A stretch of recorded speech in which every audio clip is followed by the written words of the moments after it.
περισσότεροι δεν ξέρετε καν τι είναι αυτό. Είναι ένα κομμάτι για το παλικάρι που βλέπετε από πίσω μου. Τον πρώην κολλητό μου. Ή μάλλον νόμιζα ότι είναι κολλητός μου. Και για να το ξεκαθαρίζω, είναι απολύτως κωμικό αυτό που έρχεται. Νίκο Ράπτη σε φωνάζουνε με ένα δρακοηλία. Και ήρθε η ώρα εγώ να σου κάνω την κηδεία. Μόνο σου το είπες, δεν σε θέλουν πουθενά. Ευτυχώς το κατάλαβες, μείνε σπίτι, άντε γεια. Ήθελες κόντρα, θα την πάω στο τέρμα. Και στην μπάλα μην ξεχνιόμαστε, το χοντρός μπαίνει τέρμα. Γυμναστήριο και βόλεϊ, μπας και με φτάσεις. Εγώ τρώω χωριστό πια κόμμα να με περάσεις. Μου το παίζεις παικταράς, αλλά είσαι για τον μπούτσο.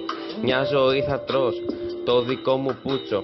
Έρχεσαι για μπάλα, με τσάντα από Αγγλία. Εδώ είναι Καλιθέα μάγκα, όχι Αραβία. Έκραζε στο Μήτρογλου ότι δεν βάζει γκολ. Περισσότερα έχει βάλει από το δικό σου φορ. Από City United, πόπο άλλη κολοτούμπα. Σταμάτω φίλε, αρκετά τα έχεις γαμίσει ούλα. Σου μίλησα στη γλώσσα σου για να με καταλάβεις. Γιατί το level μου ψηλό, καιρό θες να το φτάσεις. Με κράζεις που ακούω, FYS Nickelite. Μη προσκαβήσεις καν γιατί οι ρήμες ήταν light. Ήσουν να σου άχαστους, τώρα ζηλεύεις full. Στο FIFA τώρα άρχισε να κυνηγάς big pool. Φόρα ρούχα για μπάλα και άσε τις μαλακίες. Γιατί θα σκάω με τα λεπτά από τις χορηγίες. Κατεβαίνεις με το bike χωρίς σέρια στο τιμόνι. Κυφάτο σου αδερφέ κι οξυνία πολεμώνει. Στου τίτσο είσαι άχρηστος, απλά πάρ' το χαμπάρι. Κερδίζεις μόνο αν σε έχει γαμίσει ο μπάρι. Κλαίγεσαι σε όλους και δεν παίρνεις από πλάκες. Δεν ασχολείται όμως κανείς γιατί δεν είναι βλάκες. Μη θυμηθώ τι ψέμα έλεγες στον κολλητό σου. Του το παίζες ανήξερος, γέλαγες και χαιρόσου. Το παίζεις γόης κι ο γαμιάς της γειτονιάς. Ποιος σου έφαγε τις γκόμενες, μη το ξεχνάς.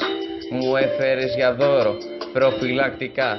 Να σε καλά αδερφέ, τα χρειαζόμουν τελικά.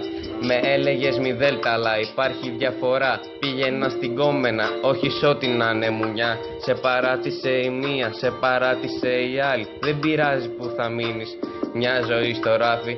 Νόμιζα ότι ήσουν φίλος μου πολύ καλός. Από πίσω μου με κράζεις όμως, λες κι είσαι εχθρός. Κοροϊδεύεις που θέλω να περάσω ιατρική.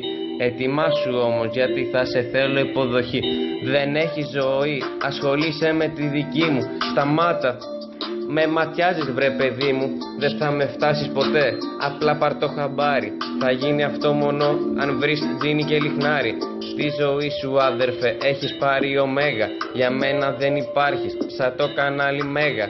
Αν θέλεις πάμε ένα Βιέννα, φέρε και προτέξ. Έτσι κι αλλιώς εγώ θα είμαι σε όλο αυτό correct. Πάμε για μπάνιο σου λέγα, εσύ όλο βαριέμαι. Κάτσε παίξε Apex Legends φίλε, τώρα δεν τα λέμε. Το κομμάτι άκουσέ το, έχω ανοιχτό προφίλ. Δεν χρειάζεται promote, θα στο πει ο Ραφαήλ. Το τελευταίο που θα σου πω, άκουσέ το πολύ καλά. Μην το περάσεις έτσι απλά κι άκου το καθαρά. Το μουσι σου και το μαλλί είναι και τα δύο γελία. Ήρθε η ώρα φίλε μου όμως να βάλω μια τελεία.